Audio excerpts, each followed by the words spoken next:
my God. On a cold winter day, 9 goslings arrived at our Starry Farm, and they have brought so much light into our life. In this video, I want to share with you, in 3 minutes, their first 5 weeks. And then I will share with you how I paint a little gosling in watercolor. So when the goslings first arrived, they were only like 2 days old, and here they are taking their first walk. They're still wabbling, but so adorable. When it came to the night, they got nervous and a little scared, so we held them in our hands and comforted them and soothed them. They fell asleep in our chest. And here is how goslings sleep together. Look how they snuggle together. The first few days were really cold. It was snowing. The goslings couldn't come out to play, so we played inside the house.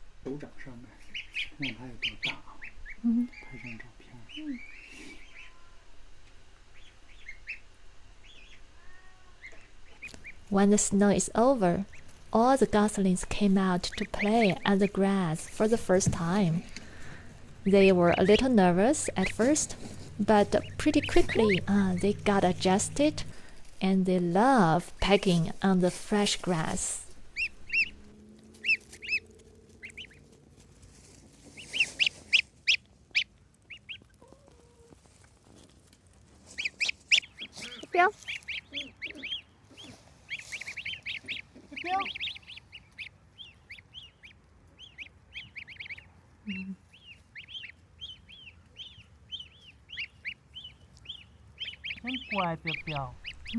So this is my husband holding up the goslings and to bond with them and give them lots of love.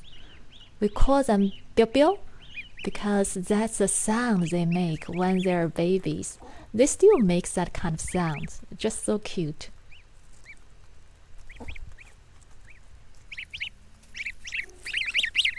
As they are growing up, they are introduced to other farm animals too.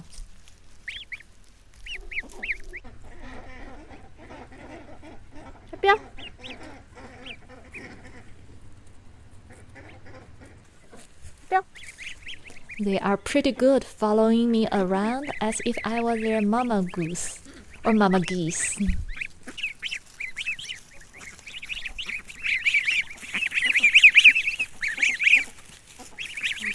The goslings are very chatty, and they only got quiet a little when they are resting. And that's when I can come back to the farmhouse and do some watercolor.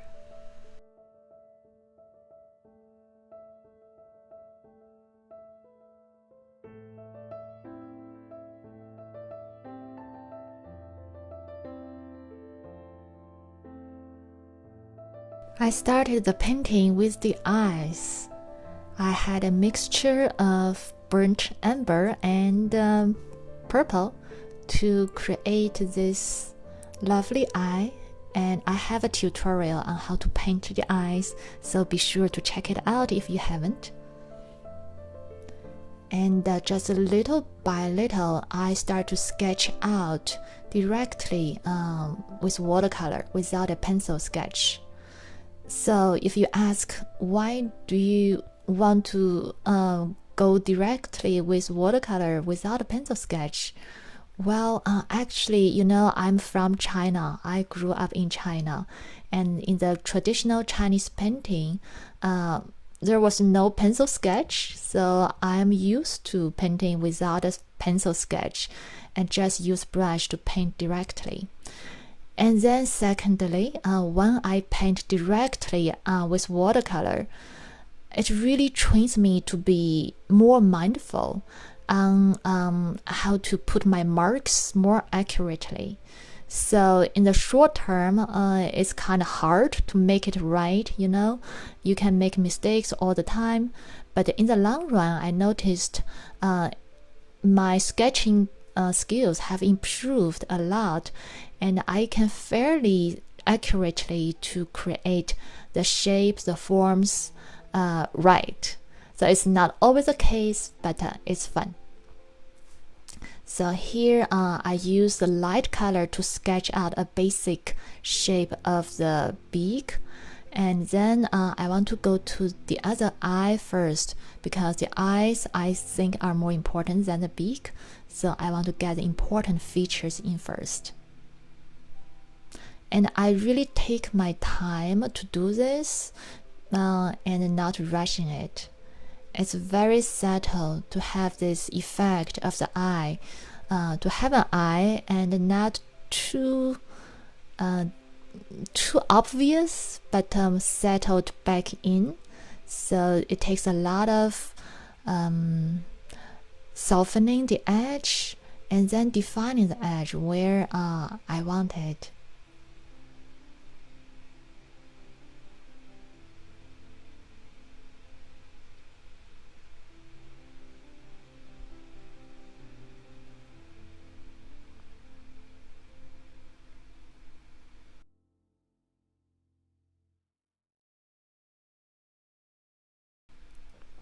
So when I'm feeling okay with the basic location, then I come in with a little darker color.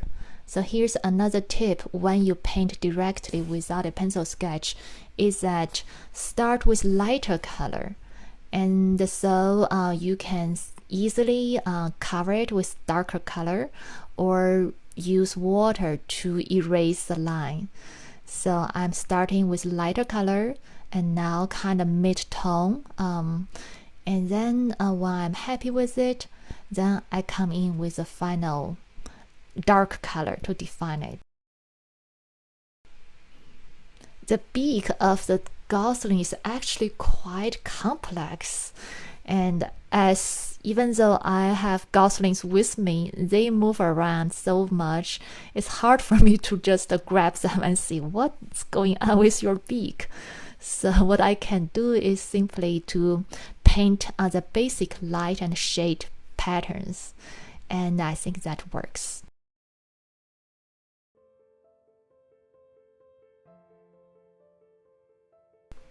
So now when I'm happy with how this little face is coming out, I'm going to move on into painting more of the head. And what I do here is I actually use clear water to moist the paper, and because I want to have this fuzzy effect for the color to fuse out naturally. So with water first, I know I will have more soft fusion. So here I come with azo yellow and just drop in where I had the clear water. And it's not a perfect shape, and that's okay, because I'm going to in a little bit use dark color to do this negative painting, and you will see, to define the form. So right now I simply just drop in the yellow color to have this base, a big shape of the Gosling. And I also take care not to cover the paper with the color everywhere. I want to keep some white out where there's light in my model. I just leave them out. And you know, because the pigments are going to fuse, so just you want to leave out even more space for the color to diffuse. Yeah. So now still this may look really funny, but I go in more with a little darker color So there's more pigment on my brush and less water. So the colors, the new colors I put on the paper won't run everywhere but can stay. So this is really important tip for painting wet in wet. When you go in with new colors, just to have less water, more pigment, so the color will stay where you want it. Okay, now I'm doing this negative painting, and I used green apatite genuine from Daniel Smith. This wonderful color, and it actually has a beautiful variation itself. As you can see, it's natural pigment from stone, and I really like it to use for my natural flower and animal paintings.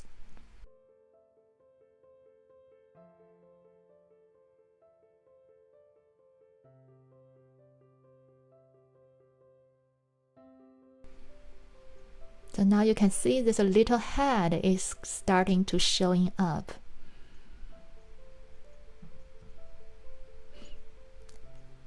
And to negatively define the shape, I also take care now to enclose my object, like putting boundary everywhere, but have some breathing space, leave some edge in between. So there's this movement.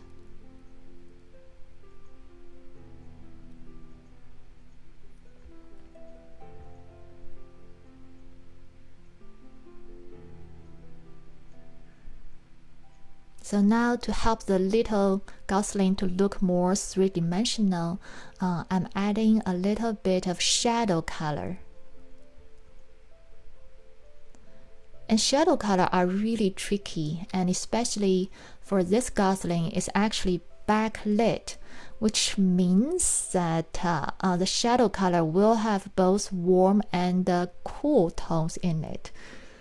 So here I'm actually starting with some burnt amber or raw sienna, yeah, and then I drop in some cool color, so this have this more of natural sense of shadow. It's not all cold or not all warm. There's a variation.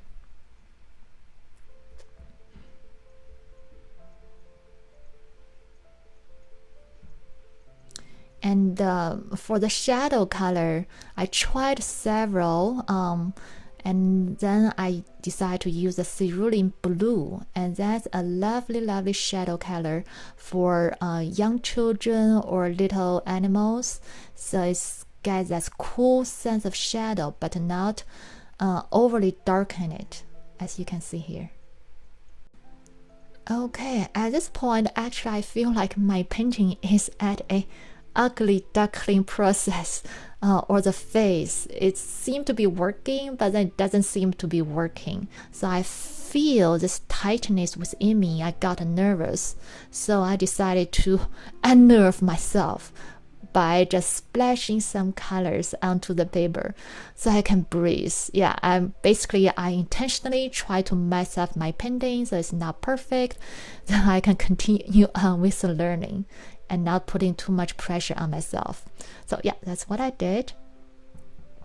And I actually let the whole painting dry, and then I look at it again and decided that what I wanted to do is simply to add a little bit of texture and then soften the beak so it looks like more receding back rather than just the cut and paste.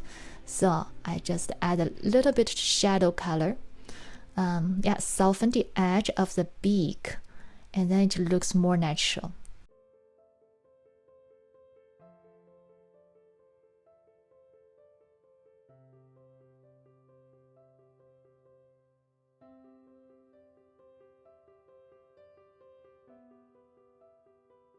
So next, I just want to add a little bit of hair.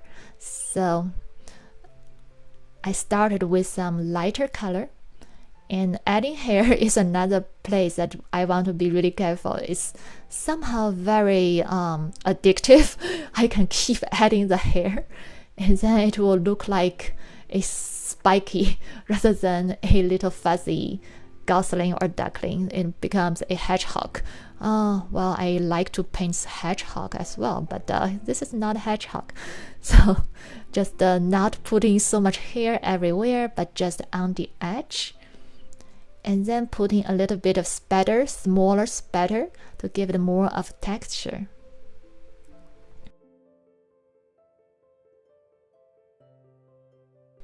Now I really like how this is turning out, but I felt like I wanted to give the little head and the body a little more three-dimensional feel by adding some shadow color. And I really liked how the cerulean blue turned out, so I thought to just try to add a little bit cerulean blue and see how it works.